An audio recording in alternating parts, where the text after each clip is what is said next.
2,000 kilometers away. There are plenty of stories about that. I'm sure you've read a few. Wouldn't want you to end up like poor Bottom. No fairy queen is worth being turned into a donkey. Maggie chuckled. Seriously, Charlie. A rogue shifter is very different from the worst of the worst. I have no idea who might be coming after me. We could be in for more attacks like coal scent, for all I know, and they could come fast and furious. I've beefed up the wards on the manor and grounds since you were last here. Charlie was the epitome of calm. Maggie, stop worrying. I recognize that we might be up against some nasty foes, and that they might come at us hard and fast, and with too much frequency to be desired. I still feel confident that I can help in the short term, so stop being an ass and be a family member, like I made you. Maggie's cheeks warmed significantly, and it wasn't in response to the cold outside. Ah, right. Thanks. Of course, that's what family does. Charlie sounded too self-satisfied to be allowed.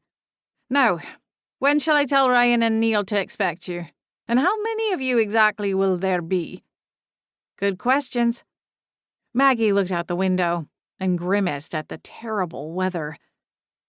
As soon as this storm lets up, depending on what it leaves behind, we'll head for the airport. From there, well, I imagine Shelton will charter us a magical jet, which means the day we leave will be the day we arrive. I'd like to stop in Montreal and get some of my things, and Pharaoh's, because I didn't anticipate being on the run for this long when I left home. But that might not be an option. I realize that's awfully short notice, though, so is that okay? Do you need more time? Charlie laughed. No, we don't need more time. Remember, Lamberton Manor is set up as a dormitory for university students. We don't usually get people dropped on our doorstep overnight, but we can handle it if we do. And family is always welcome. We only want to make sure we're ready for you. Okay, that's a relief. Thank you, really. Maggie exhaled. Then I'll keep you in the loop on our departure time and what's going on. Great. As to how many of us? Maggie cast her gaze in the general direction of the kitchen. The telltale sounds of meal preparation came from down the hall, the clink and clatter of utensils, bowls, and cutting boards, the shift and scuffle of shoes on tile. Pharaoh and myself, for sure. Shelton will probably come with us, but I don't know if he'll stay. I hope I can convince Liam to come too, so definitely 2, possibly 3, maybe 4. Charlie laughed again. We'll have rooms ready for all of you. Do you and Pharaoh want to share, or would you all like separate rooms? If it's not too much trouble, could we have adjoining rooms? Maggie bit her lip. I don't know what you guys have for suites or whatever, but, well, if I'm honest, Charlie, I feel a little vulnerable. And I'm trying to manage having my own space while also feeling close enough to my friends, and convincing myself not to completely self-isolate and ignore everyone.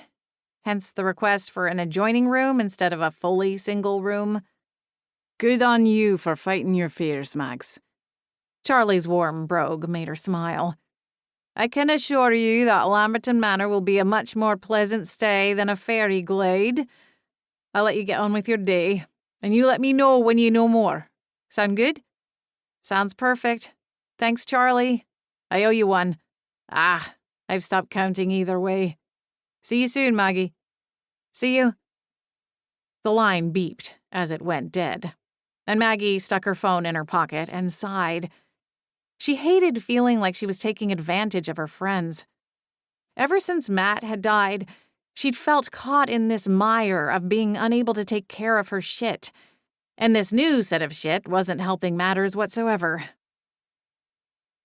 I'll head back tomorrow. Liam put his knife and fork down on his plate.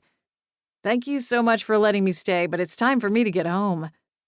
You're most welcome, William began, but Maggie interrupted him. Excuse me, mister. She pinned Liam with a look. You're coming with us. Liam looked skeptical. I don't know your friends in Vancouver, Maggie. I appreciate the offer, but it wouldn't be polite of me to make any assumptions about their hospitality.